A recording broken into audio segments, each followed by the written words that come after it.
well, it's a bit of a rarity for us to have the planet depicted in the thumbnail and not be talking about some end of civilization possibility. But John, how are you tonight? Who said we're not talking about end of civilization possibilities tonight?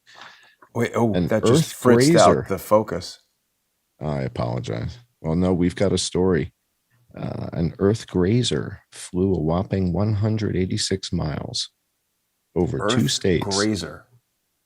Is it and like a then nose breather? vanished, says NASA.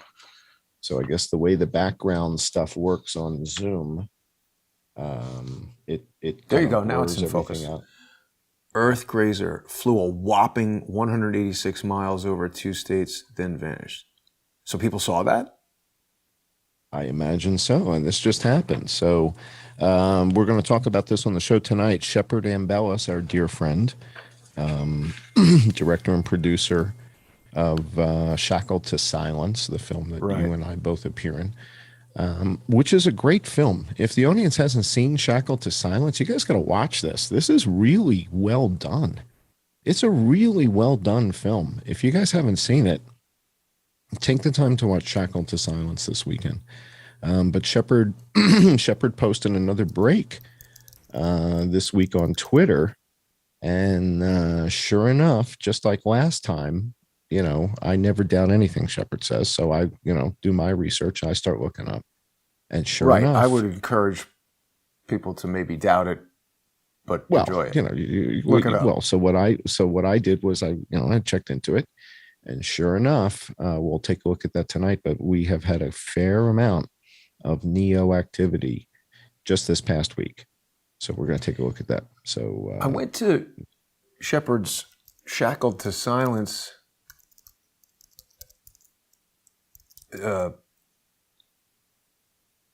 website. I don't know what's going on with Shepard's website. That's not it right there. Anyway, people can check out IntelliHub. So he hit you up on Twitter. We have actually an important announcement about Twitter, John. You have reconfigured your Twitter to properly reflect the whole I am John Cullen theme. People who are not yet following John on Twitter can find him there at I_am_John Cullen.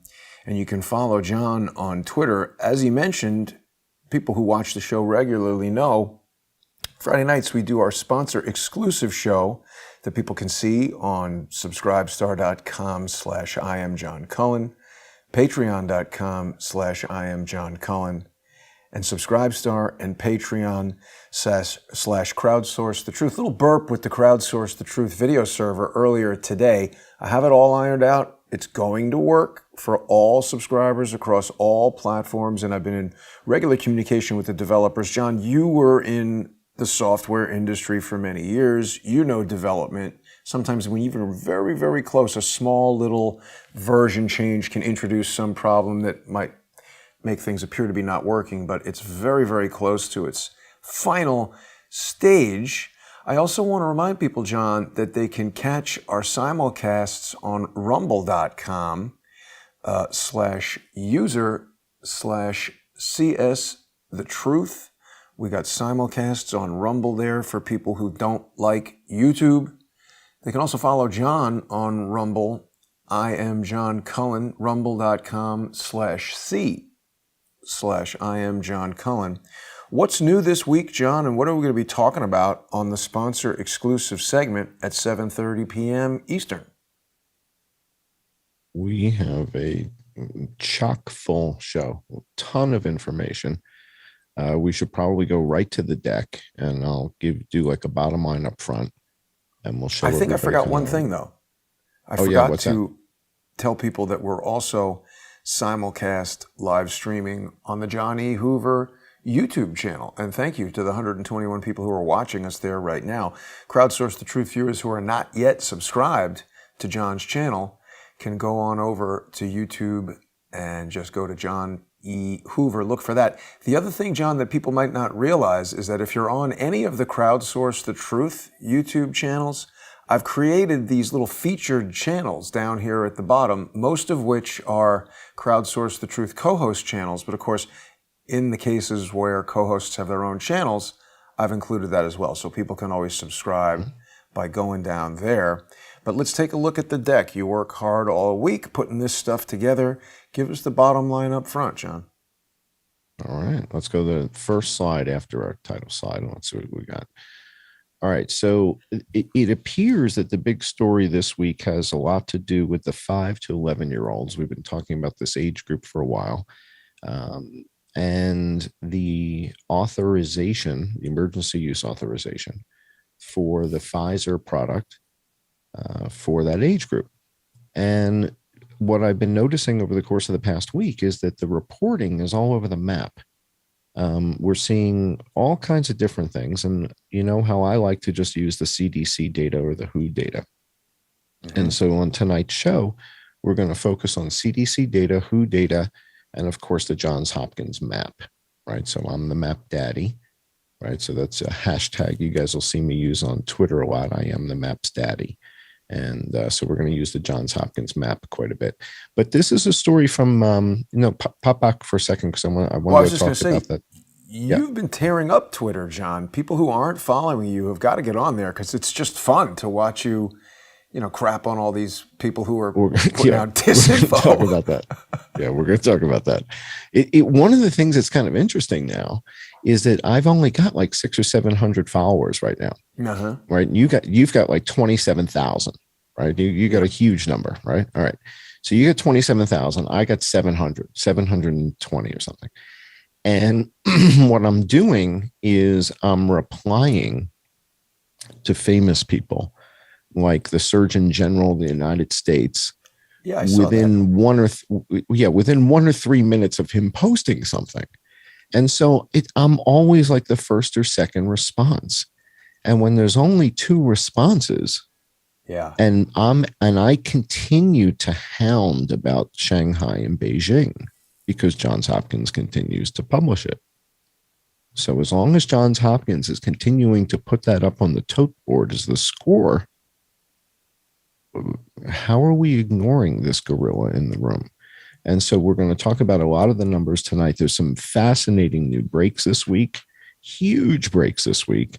And we're going to talk about Gene Simmons from KISS. We're going to talk about Howard Stern. We're going to talk about Sherry Tenpenny. We're going to talk about Dr. Cullen. We're going to talk about Dr. David Martin. We're going to talk about Reiner Fulmick. We're going to talk about basically everybody who's been trying to break the code on this thing. And I'm going to challenge them all. All right. So if you guys remember a couple of weeks ago, we did a bit where we looked at Darren Brown, who plays chess against 12 of the best chess players in the world simultaneously. And that's what I'm going to do in tonight's show. I'm going to take on Cullen, Tenpenny, Gene Simmons, Howard Stern. Howard Stern thinks he can beat Donald Trump for president.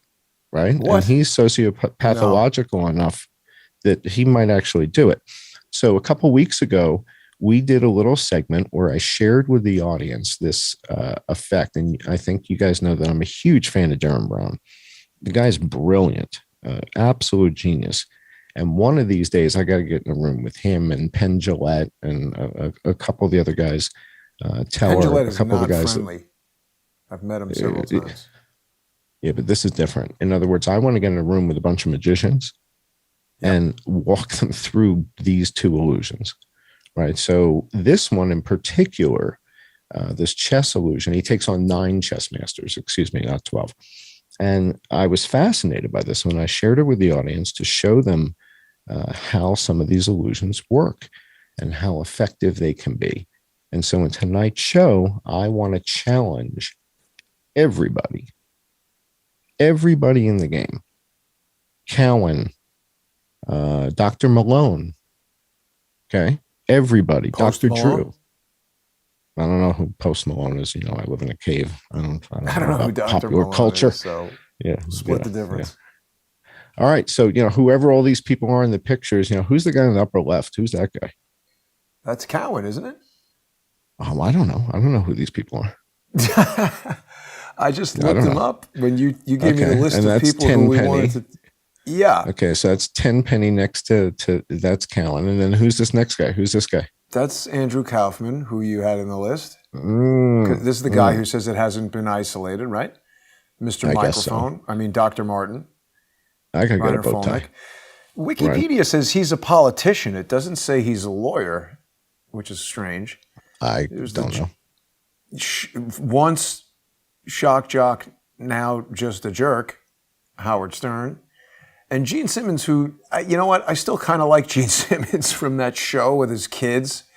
But I don't agree with his COVID stuff.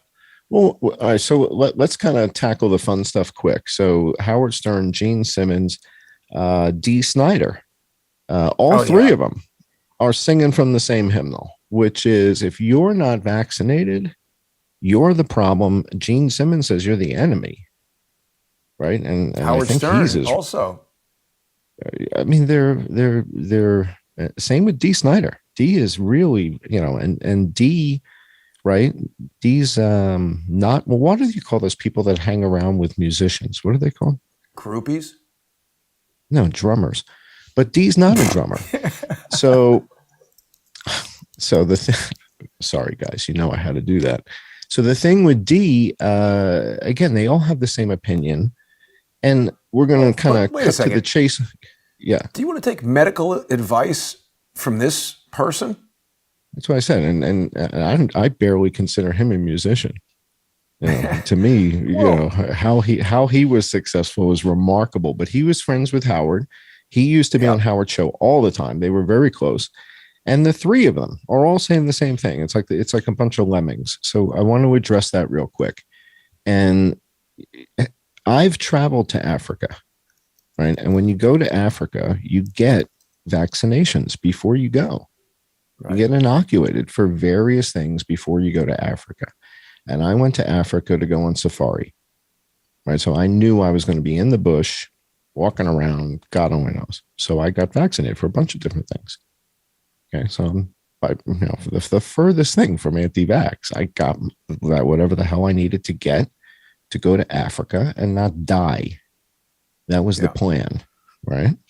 So you do what you do when it's appropriate to take these risks. But when I went to Africa with these vaccinations, I was able to walk amongst those that may have been infected with that for which I had been inoculated.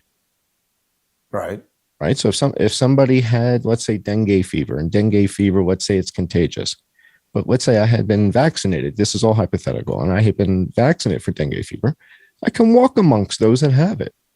Same with like leprosy. If there was a vaccine for leprosy and I had the vaccine, I could go to Molokai Island in Hawaii. You know about the Molokai leper colony? So there's a leper colony on Molokai in Hawaii for a long time.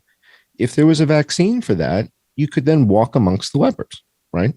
So the question that I would pose to Howard Stern and to Gene Simmons and to what's his face from Twisted Sister is Dee Snider. How, right.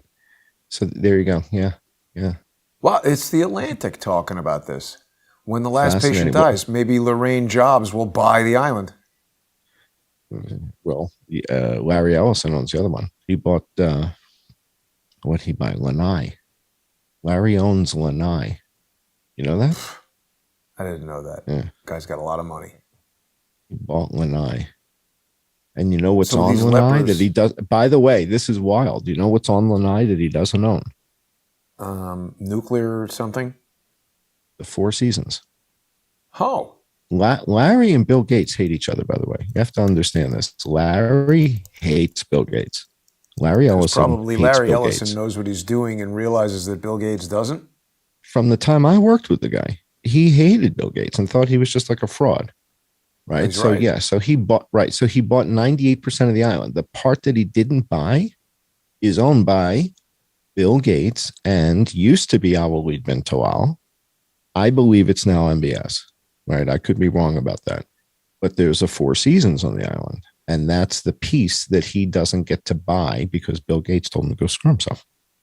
Wow. But if he owns the island, maybe he could like build a wall around it and make it super difficult to get to the hotel. Yeah, right. So it's part of the drama. So The point here is that my vaccination status shouldn't impact the efficacy. He's had a lot of plastic surgery, huh? He's a good-looking guy. I can't say anything but good things about him, to tell you the truth. I learned a lot from him, and he was always good to me. I made a lot of money with him. So the net of this is my vaccination status, whether I've had one of them, two of them, 2 plus a booster. Well, I might be on my 4th, right? Maybe I've got good connections. You got to drive later. Right? Take it easy with those vaccines. Right. So my status, though, my vaccination status shouldn't impact the efficacy of your vaccine. Right. All right. So if it works. To Gene Simmons. So Gene, if you're fully vaccinated, my status should be irrelevant. You're inoculated, you're protected. So my status shouldn't really matter to you. So when you say I'm the enemy, to whom? Who am I the enemy to if I'm not vaccinated? And this belief that many people have that you have to vaccinate your way to herd immunity is sort of a new concept, right? We've been talking about depletion of susceptibles on the show for well over a year. Well, I think we want to be careful what we talk about, because remember, anything we say can be used against us in the court of YouTube here. But I mean, everything you're saying makes sense, John. I mean, this is really one of the primary reasons why we created the subscribestar.com and patreon.com/I am John Cullen and the corresponding Subscribestar and Patreon /crowdsource the truth, because we just can't talk about these things. People want to know about this stuff. They want to hear information, opinions, debate, but YouTube won't allow it. No, and it's a shame. Again, we just want to have adult discourse. Certainly this show's not about advice, right? You don't come here for advice. That should be clear, right? I'm in costume, right? So like Gene Simmons, right? Just mine's not quite as over the top. So you don't come here for advice, right? You don't go watch Joe Rogan show for advice, and he'll tell you the same thing. You go to Kiss concerts for advice. Yeah, you don't go to a Louis C.K. show, right, for relationship advice. Right? Not a good idea. All right, let's go back to our deck. I think we got another minute or two before we go to our patron only hour. For those of you who are patrons, I can't thank you guys enough. The fact that YouTube has been pinging the Johnny Hoover channel with these strikes has meant that I've been unable to publish at the kind of pace that I used to publish at. And as a result of that, the attrition has been very high at Patreon. So for those of you who've thought about subscribing, your patrons have been incredibly generous and have come over and have joined. And for those of you who've been on the fence, I encourage you to come and take a look at this content, because what Jason and I get to talk about is pretty wide open when we go to our patron only hour. And this is where we get into the real content. So I encourage you guys to consider what is it, $5 a month? I mean, what's that? 1 cup of coffee for a month? And that's 4 weeks of shows, right? Economical. Yeah. So, all right, let's go back to our deck real quick and let's see what else we've got that I can share with you guys before we go. Let's go to the next slide. All right, so NBC's been reporting on this stuff, and they're making it look like, right now it's worse than it's ever been with children in cases, and that is true, right, as far as the data is concerned. But it's interesting to see NBC reporting on it. But the next slide, I felt that we can take a little credit for this here. So why don't you take a look at this, and why don't you read the headline here? COVID deaths among children are rare. Young children make up less than 1% of all COVID deaths, and they've broken it out into ages 11 and under, 276, and ages 12 and up, 712,653. I would argue, John, that this is a bit deceptive in and of itself, because it makes you think, oh my God, well, children who are 12 are among this giant pool of dead people. What they really need to show you is that anybody under like 45, it's a tiny group compared to the overall. Right. But it's a step. It's like a base hit. In other words, so NBC shows you that 11 and under, there's only 276 kids that have died. This and is they've they walked want you to first base here, dude. This is right, like a punt. right. But that's okay. Again, I'll take whatever I can get at this stage, right? So I Yeah. realize I'm still batting 0-0-0, but at least we're on first base. All right, so let's go to the next slide. All right, this is kind of big, guys. And Jason, I sent you this image separately just in case the zooming is a pain. No, this is good. All right. This is an update as of right before the show. So 1 hour before the show, I went to cdc.gov. I downloaded the latest data, and there are 29 states plus the District of Columbia that have no pediatric COVID deaths, according to the CDC. None. So Alabama, Alaska. The standouts for me are Connecticut, New Jersey, Massachusetts, New Mexico, Connecticut, Kentucky. No kids dead. None. Oregon. New Jersey is surprising given, the activity in New York. Well, the other thing is that New Jersey, believe it or not, is the most densely populated state in the United States. So what? New Jersey's the most densely populated state in the U.S. And, when you look at their numbers, though, and we're going to look at my tweets. When we go patron only, we're going to get into some of these tweets because I was tweeting at, what's his name, Governor Phil Murphy, and I was tweeting at him. So he's named in the tweet. We're going to look at that when we go there. And what I was pointing out is that there's more people dead in Bangladesh. Now, Bangladesh has 160 million people. Yeah, but try to get a parking space in Bangladesh. It's murder. It's murder. But if you go to the Quick Park in Bangladesh, it's only $1 for a week. So good point. Yeah, it's only $1 for a week. All right, so we've got a bunch of stuff that we're going to share with the audience, a bunch of the tweets from this week. We know that the FDA not only authorized it, but we also know that they changed the formula and that they added something called tris to it. And that was kind of in the fine print. And this new formulation is more stable at refrigerated temperatures. And we have been talking about, is the refrigeration thing an issue? Is this a problem? The fact that this thing has to be kept on dry ice at 70 below or whatever, and then thawed out for 2 hours. And, is this too complicated for most of the world? Yeah. And we looked at this. We looked at this on the show.